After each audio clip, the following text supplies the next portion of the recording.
ត្រូវបានអ្នកការពារយកទៅចិញ្ចឹមដោយចាត់ទុកគាត់ដូចជាគ្រួសារបានចាប់ផ្ដើមដំណើររបស់គាត់ក្រោមការបង្ហាត់ក្បាច់ដៅដ៏តឹងរ៉ឹងរបស់បុរសនោះជាមួយនឹងពេលវេលាការព្រៀនប្រដៅនិងការតាំងចិត្តក្មេងប្រុសនោះកាន់តែរឹងមាំរហូតដល់ទីបំផុតគាត់ក្លាយជាអ្នកប្រមាញ់បិសាចដ៏ល្បីឈ្មោះម្នាក់ដោយកាន់ដាវដែលបិសាចទាំងអស់ខ្លាចរអានៅយប់ដ៏ត្រជាក់មួយស៊ូស៊ូណេត្រូវបានអូកាត់ដីហើយរុញចូលទៅក្នុងរោងមួយដោយពុកចិត្តនៃរាជការរបស់នាងតែមិនអាចលាក់បាំងថាគាត់ស្ដាប់ការសម្លឹងមើលនាងកម្រិតណាគាត់និយាយត្រង់ៗថាគាត់ប្រាថ្នាថានាងមិនបានកាត់មកទេរួចក៏ចាក់សោទ្វារដោយទុកឲ្យនាងត្រជាក់តែម្នាក់ឯងរហូតដល់ព្រឹកព្រលឹមដូចជាគ្មានអ្វីកើតឡើងមិនយូរប៉ុន្មានជីនតាដែលជាបងប្រុសរបស់នាងបានចេញមកខាងក្រៅហើយរត់ទៅយកនាងចេញពីរោងនោះប៉ុន្តែនៅពេលដែលគាត់បើកទ្វារគាត់ក៏ភាំងដោយសារតែនាងបានទៅបាត់ហើយភាពពិតភ័យកើតឡើងចំពោះគាត់ភ្លាមៗដូច្នេះគាត់ក៏រត់ពេញភូមិក្នុងភាពងងឹតហៅឈ្មោះរបស់នាងដោយមើលទៅគ្រប់ទីដូចជាមនុស្សត្រូវបានខ្មោចចូលរហូតដល់តែឃើញស៊ូស៊ូណេដើរឆ្លងស្ពានចាស់មួយនៅជាយក្រុងគាត់រត់ទៅរកនាងទាំងដកដង្ហើមមកដល់គ្នាហើយប្រាប់នាងថាគាត់សុំទោ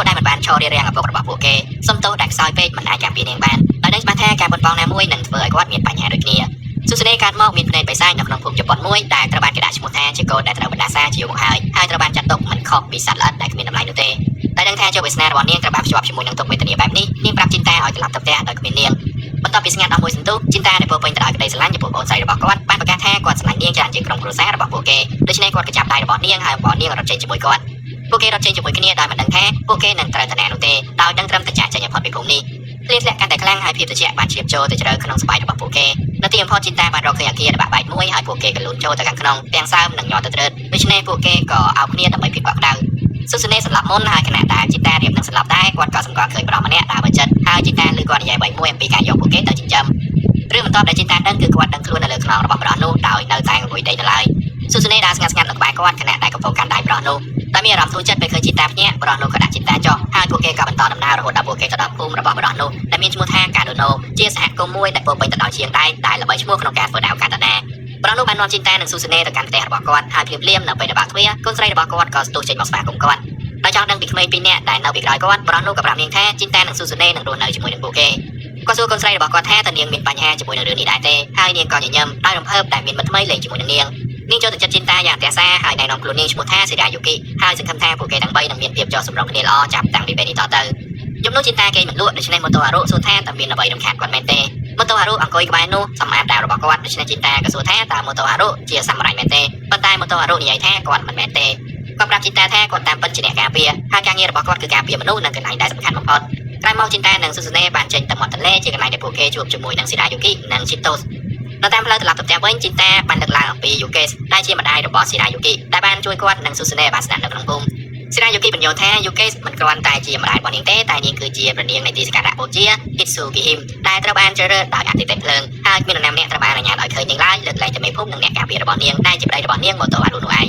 នៅព្រឹកបន្ទាប់ជីនតាបង្ហាត់ជាមួយនឹងម៉ូតូអារុប៉ុន្តែដោយសារតែគាត់ជាអ្នកថ្មីថ្មោងដែលប្រាដាវគាត់ត្រូវបានដួលទៅលើដីយ៉ាងងាយស្រួលម៉ូតូអារុមិនខឹងនឹងគាត់ទេប៉ុន្តែប្រាប់គាត់ថាបើសិនបើគាត់បន្តបង្ហាត់គាត់នឹងទៅដល់ទីនោះនៅទីបំផុតជាច្រើនឆ្នាំបានកន្លងផុតទៅហើយជីនតាបានក្លាយជាអ្នកការពារថ្មីសម្រាប់ព្រះនាងទីសក្ការៈឥឡូវនេះគាត់កំពុងតែអង្គុយប្រជុំជាមួយនឹងមន្ត្រីក្នុងភូមិនិងព្រះនាងដោយផ្ទាល់ព្រះនាងលាក់ខ្លួននៅពីក្រៅវាំងននដោយធម្មតាហើយនៅពេលដែលការប្រជុំចាប់ដើមនាងក៏ចាប់ដើមដោយការសរសើរជីនតាចំពោះរបៀបដែលគាត់បានដោះស្រាយការគំរាមកំហែងរបស់បិសាចនៅពេលថ្មីៗនេះ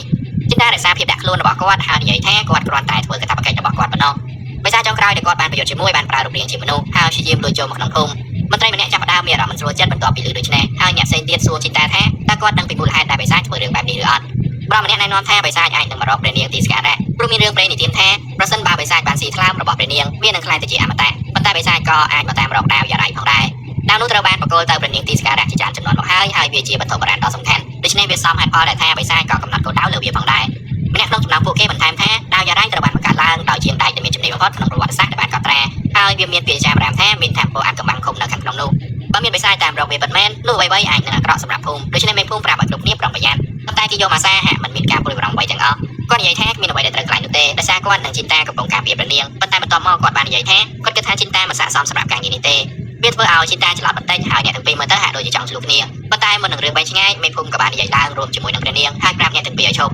ការប្រជុំបានបញ្ចប់ហើយគ្រប់គ្នាក៏ចាប់ផ្ដើមចាក់ចេញពីទីសក្ការៈគ្រប់គ្នាលើកលែងទៅជីនតាព្រោះវាជាការងាររបស់គាត់ក្នុងការស្នាក់នៅក្នុងទីសក្ការៈនិងការពារព្រះនាងនៅពេលដែលពួកគេនៅតែពីរនាក់ទីបំផុតព្រះនាងក៏ដើរចេញពីបន្ទប់របស់នាងហើយវាបង្ហាញថាព្រះនាងទីសក្ការៈជាសេរាយូគីជីតាសួរនាងភ្លាមៗថាតើនាងកំពុងធ្វើអ្វីតែបង្ហាញខ្លួនឯងបែបនេះនាងគួរតែលាក់ខ្លួនប៉ុន្តែសេរាយូគីច្រានចោលព្រោះនាងនិងជីតាស្គាល់គ្នាជារៀងរហូតហើយនាងមិនឃើញមានអ្វីត្រូវធ្វើពុតជាផ្លូវការនៅក្បែរគាត់នោះទេ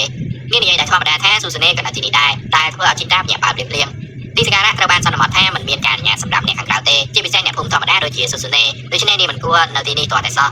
នៅពេលដែលពួកគេឃើញស៊ូសេនេដេកនៅក្បែរនោះនាងក៏មើលទៅដោយការពីច្រើនឆ្នាំមុនដែរដូចជាពេលវេលាមិនបានផ្លាស់ប្ដូរនាងឡើយនាងស្ទុះឡើងពេលឃើញជីនតាហើយក៏ញញឹមដោយសប្បាយចិត្តពេលបានជួបបងប្រុសរបស់នាងម្ដងទៀតគាត់មកមានញឹកនឹងការងារតាមប្រមាថបិសាចខ្លាំងពេកតែនាងស្ទើរតែមិនមានពេលនៅជាមួយគាត់ទៀតទេប៉ុន្តែទោះបីជាជីនតាក៏សប្បាយចិត្តដែលបានឃើញនាងដូចគ្នាក៏ដោយតែគាត់មិនតបអារម្មណ៍នោះទេហើយស្ដីបន្ទោនាងចំពោះការលួចចូលមកក្នុងទីសក្ការៈនាងព្យាយាមប្រកែកដោយនិយាយថាវាមិនយុត្តិធម៌ទេដែលជីនតាអាចជួបសេរាយូគីនៅពេលណាក៏បានប៉ុន្តែនាងមិនអាចទេទោះជាយ៉ាងណាក៏ដោយច្បាប់នៅតែជាច្បាប់ហើយជីនតាប្រាប់នាងឲ្យត្រឡប់ទៅផ្ទះវិញបន្ទាប់ពីស៊ូស៊ូនេចាក់ចេញមេភូមិក៏បន្តម្ដងទៀតដោយនិយាយថាគាត់ត្រូវការនិយាយជាមួយនឹងសេរាយូគីអំពីរឿងសំខាន់គាត់សូមឲ្យជីនតាចាក់ចេញមួយផ្លែតប៉ុន្តែដំបូងជីនតាបដិសេធគាត់ជាអ្នកការពាររបស់ព្រះនាងហើយគាត់ត្រូវតែនៅចិត្តនាងមិនថាមានបញ្ហាអ្វីទេប៉ុន្តែសេរាយូគីនិយាយឡើងហើយប្រាប់គាត់ឲ្យជប់សម្រាប់នៅថ្ងៃនេះក្រោយពីផ្អាកមួយផ្លែតគាត់ក៏យល់ព្រមហើយចាក់ចេញទៅនឹងនោះនៅលើកំពែងភូមិមានបិសាចពីរនាក់កំពុងតែតាមដានស៊ូស៊ូនេនៃរបស់នាងបានតាក់ទាញចំណាប់អារម្មណ៍របស់ពួកគេហើយពួកគេបានដាក់នាងជាគោលដៅបន្ទាប់របស់ពួកគេនៅល្ងាចនោះសេរាយូគីលួចចេញពីទីសក្ការៈហើយមកជួបជីនតាព្រោះមានរឿងធ្ងន់ធ្ងរដែលនាងត្រូវយកចេញពីទ្រូងមុននេះកំឡុងពេលនាងនិយាយជាមួយមេភូមិគាត់បានប្រាប់នាងថានាងត្រូវចាប់ផ្ដើមរៀបចំបង្កើតអ្នកស្នងតំណែងក្នុងករណីមានរឿងអ្វីមួយកើតឡើងចំពោះនាងជាមួយនឹងការវាយប្រហាររបស់បិសាចនៅពេលថ្មីៗនេះវាមិនមែនជារឿងដែលនៅឆ្ងាយទៀតនោះទេបើនាងស្លាប់នរណាម្នាក់ត្រូវតែស្នងតំណែងរបស់នាងដូច្នេះការសម្រេចចិត្តត្រូវបានធ្វើឡើងរួចហើយនាងនឹងត្រូវរៀបការជាមួយនឹងគីយ៉ូម៉ាសាគឺជាកូនប្រុសរបស់មេភូមិហើយគាត់រំពឹងថានឹងកាន់កាប់ភូមិនៅថ្ងៃណាមួយជីនតាយល់ថាខ្លួនគាត់មិនពេញចិត្តនឹងព័ត៌មាននេះទេហើយសេរាយូគីផ្ទាល់ក៏មិនពេញចិត្តដែរក្នុងគ្រានៃភាពស្មោះត្រង់នាងក៏សារភាពថានាងស្រឡាញ់ជីនតាហើយមានគម្រោងសូមឲ្យគាត់រត់ចេញពីភូមិជាមួយនឹងគ្នាដើម្បីចាប់ផ្ដើមជីវិតថ្មីទោះជាយ៉ាងណាក៏ដោយនាងដឹងថាគាត់នឹងមិនយល់ព្រមទេពីព្រោះជីនតាបានស្បត់ថានឹងការពារភូមិនេះតែបានបង្ហាត់យ៉ាងម៉ត់ចត់ជាច្រើនឆ្នាំដើម្បីឲ្យគាត់ខ្លាំងគ្រប់គ្រាន់ដើម្បីការពារភូមិសេរាយូគីក៏បានស្បត់ផងដែរពេលនាងខ្លាចជាព្រះនាងទីសក្ការៈដូច្នេះការរត់ចេញឥឡូវនេះមិនខុសពីការប្រមាថចំពោះអ្វីគ្រប់យ៉ាងដែលពួកគេបានបូជានិងកសាងឡើយពេលវេលាកន្លងផុតទៅហើយជីនតាត្រូវបានកោះហៅឲ្យចូលរួមប្រជុំមួយទៀតលើកនេះគឺរាយការណ៍ពីការប្រទះឃើញបិសាចនៅក្នុងព្រៃដោយមិនស្ទាក់ស្ទើរជីនតាត្រូវបានចាត់ឲ្យទៅសម្លាប់បិសាចហើយគាត់ធៀបខ្លួនចាក់ចេញភ្លាមៗប៉ុន្តែមុនពេលគាត់ចាក់ចេញគីយ៉ូម៉ាសាបានគាត់គីយ៉ូម៉ាសាបានបញ្ជាក់យ៉ាងច្បាស់ថាជីនតាប្រកាសជាបានលឺរួចហើយថាសេរាយូគីនឹងរៀបការជាមួយនឹងគាត់ដូច្នេះគាត់មិនយល់ទេថាហេតុអ្វីបានជាជីនតាធ្វើដូចជារឿងនោះមិនរំខានដល់គាត់ជីនតាបន្តធ្វើមុខស្មើហើយប្រាប់គីយ៉ូម៉ាសាថាគ្មានអ្វីដែលត្រូវអាអន់សពុនចិត្តនោះទេព្រោះរឿងដែលសំខាន់សម្រាប់គាត់គឺការពារភូមិមិនមានសុវត្ថិភាពនិងការពារព្រះនាងទីសក្ការៈផ្នែកដ៏ឈួតគឺថាគីយ៉ូម៉ាសាមិនបានសំបីតែព្យាយាមអួតព្រោះគាត់ដឹងច្បាស់ថារឿងនេះមើលទៅបែបណាគាត់ដឹងថាជីនតានិងសេរាយូគីស្រឡាញ់គ្នាហើយទោះបីជាគាត់ជាអ្នករៀបការជាមួយនឹងសេរាយូគីក៏ដោយក៏គាត់គ្មានអារម្មណ៍ថាត្រឹមត្រូវដែរវាមានអារម្មណ៍ថារញ៉េរញ៉ៃប៉ុន្តែជីនតាមិនខ្វល់ទេព្រោះគាត់បានជ្រើសរួចហើយដោយមិននិយាយអ្វីទៀតគាត់ក៏ងាកចាក់ចេញពីភូមិដើម្បីទៅបំពេញបេសកកម្មរបស់គាត់ហើយសាច់រឿងរបស់យើងនៅក្នុងភាគនេះក៏បានមកដល់ទីបញ្ចប់អរគុណអ្នកទាំងអស់គ្នាសម្រាប់ការតាមដានទស្សនាតាំងពីដើមដល់ចប់ស្គមថាអ្នកទាំងអស់គ្នាជួយចែកការសម្រាប់សាច់រឿងនេះនិងជួយចុច like subscribe ដាក់សញ្ញាកណ្ដឹង